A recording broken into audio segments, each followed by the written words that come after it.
مسئلے کی بات ہے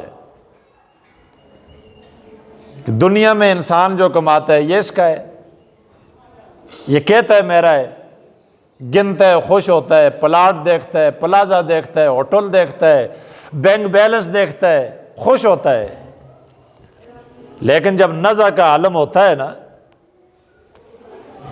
جب اس کی روح پرواز کرنے لگ جاتی ہے، پھر اس مال کے 3 حصے ہو جاتے ہیں، جن میں سے یہ ایک حصے کا ہی مالک رہ جاتا ہے، باقی 2 حصوں کا مالک بھی نہیں ہوتا۔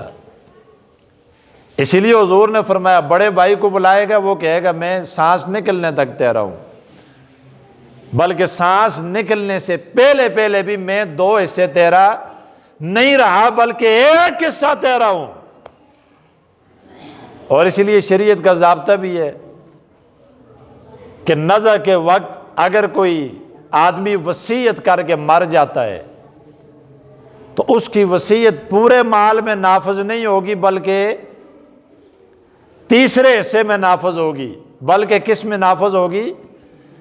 اس کے مال کے 3 حصے کیے جائیں گے۔ مرنا کو پہلے جنا وصیت کرے گیا کہ مڑی ساری دولت فلانے کو دے ہوئے، مڑا فلانا پلاٹ فلانے دے ہوئے، مڑا فلانا پیسہ فلانا ہوٹل فلانے، نہیں نہیں نہیں نہیں نہیں۔ وہ اگر صدقے کی وصیت بھی کرتا ہے تو عمل نہیں، کیوں؟ نزع کا وقت ہے، اب یہ 2 حصوں کا مالک نہیں ہے، یہ ایک حصے کا مالک ہے۔ اس ثلث مال میں، مال کے تیسرے حصے میں اس کی وصیت پہ عمل ہوگا، اس کے علاوہ 2 حصوں پہ عمل۔ یہ تو اس وقت ہے جب سانس اس کے جسم میں اٹکا ہوا ہے، ابھی نکلا نہیں ہے۔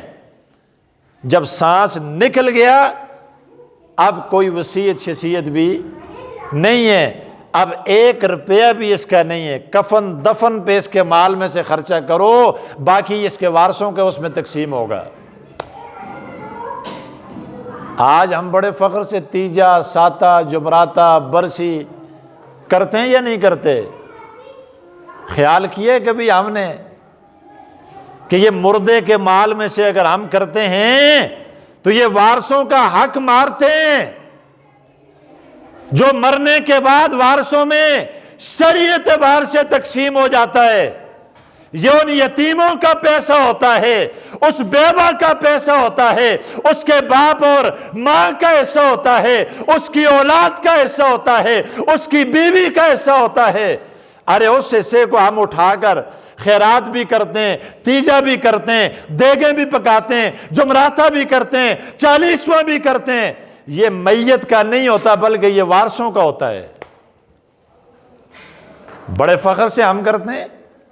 یار بھائی اگر تیسرا کرتا ہے تو اپنی جیب سے کیوں نہیں کرتا؟